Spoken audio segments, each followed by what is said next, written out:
Kwanza nimefurahi kwamba huyu kijana mbunifu amekuja, lakini kingine nimefurahi kazi nzuri mnafanya Jambo TV kufungua milango kwa hao wanaitwa innovators. Yani ina maana kwa nyinyi watazamaji wetu, kama kuna Mtanzania mwingine yote anajihisi kwamba nina kitu nikikipeleka kitalisaidia taifa, namba za Jambo TV mnaziona, lete tukusikilize, ulisaidie taifa letu. Nimefurahi ulivyozungumzia hii issue ya makazi. Bwana Reidhan, mimi nimeishi kidogo nchi inaitwa Uswisi. Uswisi, Switzerland, ni moja ya nchi ambazo zina hali ya juu sana ya gharama za maisha, yani cost of living, standard iko juu mno.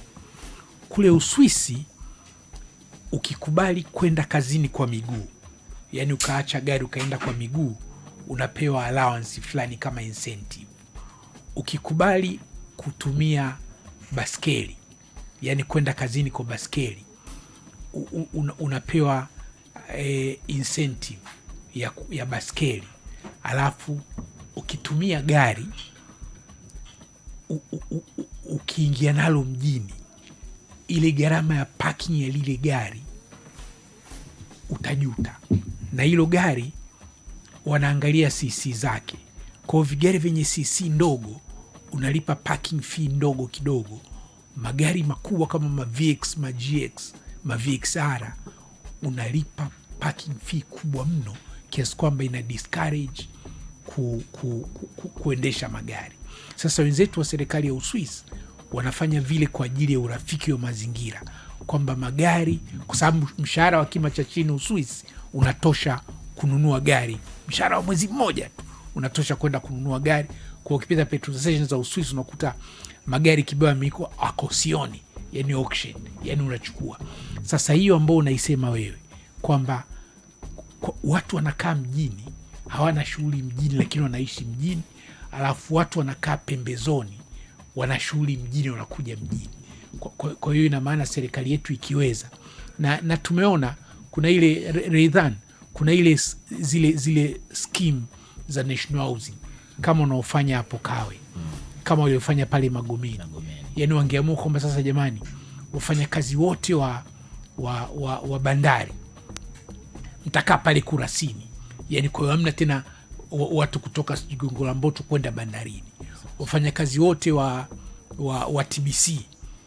TBC pale eneo lao wana eneo kubwa linatosha kutengeneza makazi ya kutosha wafanyakazi wote wa TBC wakakaa pale. Kwa hiyo kuna kuwa hamna movement nyingi. Tuje kwenye hilo jambo la pili nataka kulisema. Tukiongezea hapo kwa kiongozi, labda turudi sisi baadaye. Kwa sababu pia zingatia hata wanafunzi. Vyuo vyetu viko pale katikati ya jiji, wanafunzi wake pia hawana makazi katikati ya jiji. Wengi wao wanakaa kwenye mahosteli kwingineko huko. Nao ina madhara makubwa sana. Labda talirudia hilo baadaye. Lakini lingine tuangalie,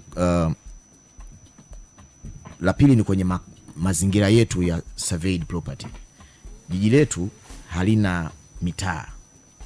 Na hilo nitarudi kwenye kile alichokisema kiongozi hapa.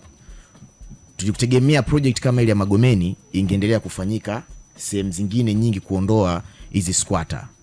Tatizo la kuwa na squatter pia ni kwamba kuna ulazima wa mtu kwenda sehemu fulani lakini njia hazipitiki, kwamba kuna njia kuu za aina moja tu, kwamba unalazimika wewe upite katika hizo njia kuu kuelekea sehemu ambayo labda pangekuwa pamepimwa, mita yetu ingekuwa imepimwa, ilikuwa ni rahisi sana kufikika. Sasa hilo nao lilikuwa ni jambo ambalo tulitegemea labda serikali kama itadhamiria kuendelea na project kama ile ya Magomeni, ambapo ingeweza kuvunja majengo ambayo yapo kwa utaratibu ambao ungeweza kuwekwa ili kuweza kujenga estate design ya makazi, ambayo hiyo itarahisisha zaidi kuweza kupunguza hizi foleni, kwa sababu sehemu zingine zinakosa muingiliano. Sasa la tatu na la mwisho ni hili swala la kuwepo kwa bandari kavu, kama Kwala vile, uwepo wa bandari kavu, ambapo ukihitaja Kwala maswali mengi yanakuja kwamba ni kwa nini Kwala haijatumika takriban miaka 6 tangu itangazwe, na umuhimu wake wote tunaufahamu kwamba ni bandari ambayo ingeweza kuondoa tatizo zima la foleni. Ili la bandari kavu ni kwamba bandari kavu zimeongezeka kuwa nyingi sana katikati ya jiji, kinyume kabisa na utaratibu ambao international standards ya bandari kavu zinavyotakiwa kuwa. Bandari kavu zinatakiwa kuwa takriban kilomita 50 kutoka bandari ilipo, na bandari kavu inatakiwa iwe imejitosheleza kimaeneo, yani tukiongelea hekta zaidi ya 4 na kuendelea, ndio standard ya bandari kavu. Lakini zipo bandari kavu mpaka zina 1.4 hectares. Unaweza kujiuliza sasa ni criteria gani zinatumika kutoa vibali? Kama sasa tulipofikia ni kwamba tunayo bandari kavu ya Kwala ambayo kila nchi imepewa bandari yake. Yani Kongo wana bandari kavu yao, Zambia, Malawi na nchi zote zinazotuzunguka sisi ambazo zinategemea bandari yetu zina maeneo yake husika ya kuweka bandari kavu. Sasa hili lingeboost uchumi wetu, lakini hili lingesaidia kuondoa foleni ambazo zipo katikati ya jiji.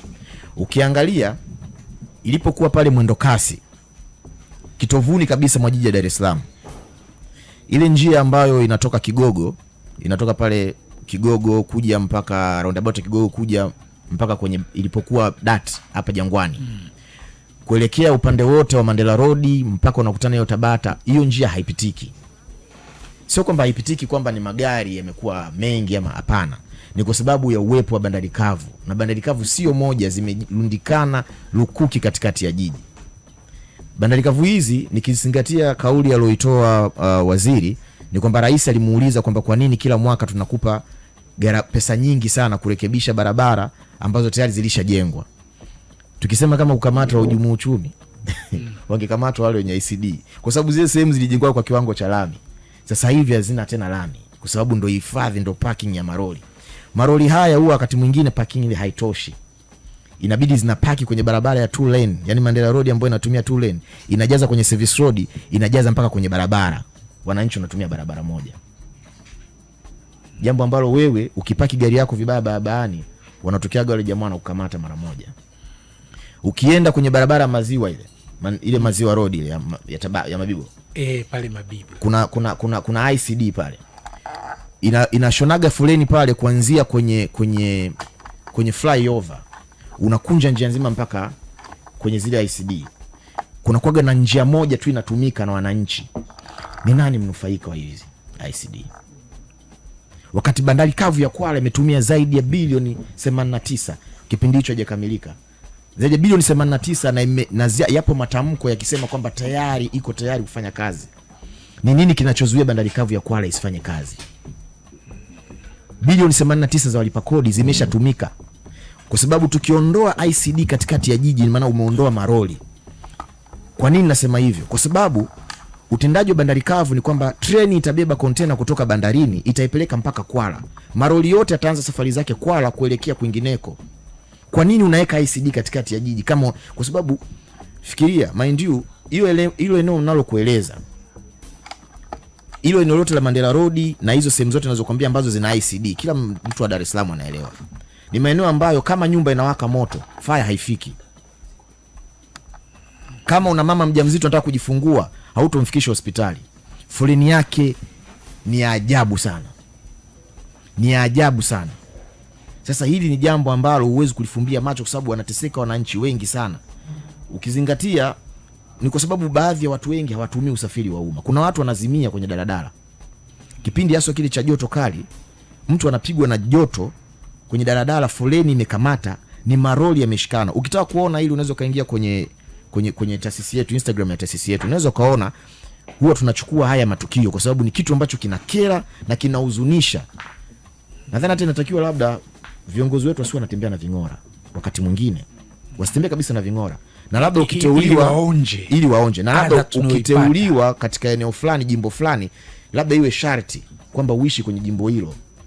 Kwa sababu kama unakaa Segerea na unakatiza pale kila siku kuja mjini, ukakatisha pale uone kadhia inayopatikana Mandela Road, sidhani kama kuna mtu angekubali zile ICD ziendelee kuwepo.